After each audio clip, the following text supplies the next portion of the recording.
اللہم صلی علی سیدنا محمد وعلی آل سیدنا محمد وبارک وسلم۔ السلام علیکم۔ آج ہم سورۃ مائدہ کی آیت نمبر 27 سے شروع کریں گے۔ وَاتْلُ عَلَيْهِمْ نَبَأَ ابْنَيْ آدَمَ بِالْحَقِّ إِذْ قَرَّبَا قُرْبَانًا فَتُقُبِّلَ مِنْ أَحَدِهِمَا وَلَمْ يُتَقَبَّلْ مِنَ الْآخَرِ قَالَ لَأَقْتُلَنَّكَ قَالَ إِنَّمَا يَتَقَبَّلُ اللَّهُ مِنَ الْمُتَّقِينَ۔ آدم علیہ السلام کے دونوں بیٹوں کا کھرا کھرا حال بھی انہیں سنا دو۔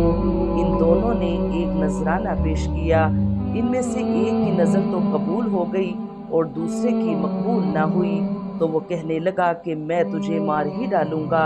اس نے کہا اللہ تعالیٰ تقوی والوں کا ہی عمل مقبول کرتا ہے، یعنی تیری قربانی اگر قبول نہیں ہوئی تو یہ میرے کسی قصور کی وجہ سے نہیں ہے، بلکہ اس وجہ سے ہے کہ تجھ میں تقوی نہیں ہے، لہٰذا میری جان لینے کی بجائے تجھ کو اپنے اندر تقوی پیدا کرنے کی فکر کرنی چاہیے۔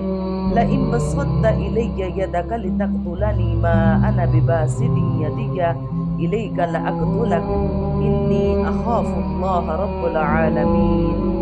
گویا تو میرے قتل کے لیے دست درازی کرے، لیکن میں تیرے قتل کی طرف ہرگز اپنے ہاتھ نہ بڑھاؤں گا، میں تو اللہ تعالیٰ پروردگار عالم سے خوف کھاتا ہوں۔ حابیل نے جب دیکھا کہ قابیل میرے قتل کا عزم کر چکا ہے اور کسی طرح باز نہیں آتا، تو اس نے کہا قابیل اگر تم مجھے قتل کرنے کے لیے دست درازی کرو گے تو بھی میں تمہیں قتل کرنے کا ارادہ نہیں رکھتا۔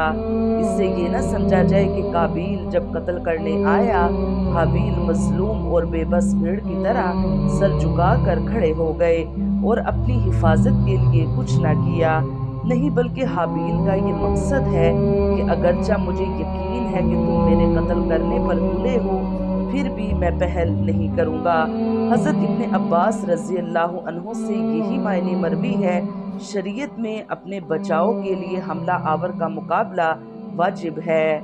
انی ارید ان تبوء باسمی و اسمک فتکون من اصحاب النار وذلک جزاء الظالمین۔ میں تو چاہتا ہوں کہ تو میرا گناہ اور اپنے گناہ سر پر رکھ لے اور دوزخیوں میں شامل ہو جائے، ظالموں کا یہی بدلہ ہے۔ باسمی کا معنی ہے یعنی جو گناہ تو نے پہلے کیے ہیں ان کا بار تو اپنے سر پر ہی لے، اور اب میرے خون ناحق کا گناہ بھی تیرے سر پر لادا جائے گا۔ اس کی یہ تفسیر بھی کی گئی ہے کہ قیامت کے دن ظالم اور مظلوم جب بارگاہ الہی میں حاضر ہوں گے تو اللہ تعالیٰ مظلوم کی داد رسی کے لیے ظالم کی نیکیاں مظلوم کو عطا فرمائیں گے، اور اگر اس سے بھی داد رسی میں کسر رہ جائے گی تو مظلوم کے گناہ ظالم پر لا دیے جائیں گے۔ فَطَوَّعَتْ لَهُ نَفْسُهُ قَتْلَ أَخِيهِ فَقَتَلَهُ فَأَصْبَحَ مِنَ الْخَاسِرِينَ۔ بس اسے اس کے نفس نے اپنے بھائی کے قتل پر آمادہ کر دیا، اس نے اسے قتل کر ڈالا جس سے نقصان پانے والوں میں سے ہو گیا، یعنی اس کی دنیا بھی برباد ہو گئی اور آخرت میں بھی سخت عذاب کا مستحق ٹھہرا، کیونکہ ہر بعد والے قتل کا گناہ اس کی گردن پر بھی ہوگا۔ فبعث اللہ غرابا یبحث فی الارض لیریہ کیف یواری سوءة اخیہ قال یا ویلتی اعجزت ان اکون مثل ھذا الغراب فاواری سوءة اخی فاصبح من النادمین۔ پھر اللہ تعالیٰ نے ایک کوے کو بھیجا جو زمین کھود رہا تھا تاکہ اسے دکھائے کہ وہ کس طرح اپنے بھائی کی لاش کو چھپا دے۔ وہ کہنے لگا ہائے افسوس، کیا میں ایسا کرنے سے بھی کیا گزرا کہ اس کوے کی طرح اپنے بھائی کی لاش کو دفنا دیتا، پھر تو بڑا ہی پشیمان اور شرمندہ ہو گیا۔ یہ چونکہ کسی مرنے کا پہلا واقعہ تھا جو قابیل نے دیکھا، اسی لیے اسے مردوں کو دفن کرنے کا طریقہ معلوم نہیں تھا۔ اللہ تعالیٰ نے ایک کوا بھیجا جو زمین کھود کر کسی مردے کو دفن کر رہا تھا، اسے دیکھ کر قابیل کو نہ صرف دفن کرنے کا طریقہ معلوم ہوا بلکہ پشیمانی بھی ہوئی۔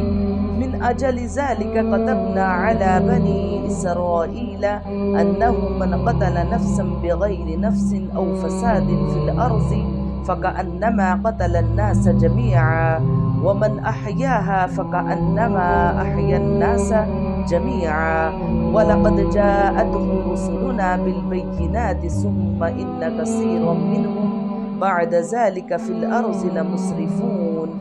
اسی وجہ سے ہم نے بنی اسرائیل پر یہ لکھ دیا کہ جو شخص کسی کو بغیر اس کے کہ وہ کسی کا قاتل ہو یا زمین میں فساد مچانے والا ہو قتل کر ڈالے تو گویا اس نے تمام لوگوں کو قتل کر دیا، اور جو شخص کسی ایک کی جان بچا لے اس نے گویا تمام لوگوں کو زندہ کر دیا۔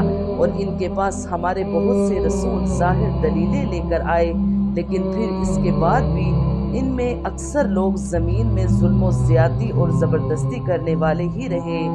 مطلب یہ ہے کہ ایک شخص کے خلاف قتل یا یہ جرم پوری انسانیت کے خلاف جرم ہے، کیونکہ کوئی شخص قتل نہ حق کا ارتکاب اسی وقت کرتا ہے جب اس کے دل سے انسان کی حرمت کا احساس مٹ جائے۔ ایسی صورت میں اگر اس کے مفاد پر سرشت کا تقاضا ہوگا تو وہ کسی اور کو بھی قتل کرنے سے دریغ نہیں کرے گا، اور اس طرح پوری انسانیت اس کے مجرمانہ ذہنیت کی زد میں رہے گی۔ نیز جب اس ذہنیت کا چلن عام ہو جائے تو تمام انسان غیر محفوظ ہو جائیں گے۔ لہٰذا قتل نہ حق کا ارتکاب چاہے کسی کے خلاف کیا گیا ہو، تمام انسانوں کو یہ سمجھنا چاہیے کہ یہ جرم ہم سب کے خلاف کیا گیا ہے۔ اللہ تعالی ہمیں قرآن پاک پڑھنے کی، اس کو سمجھنے کی اور اس پر عمل کرنے کی توفیق عطا فرمائے۔ آمین یا رب العالمین۔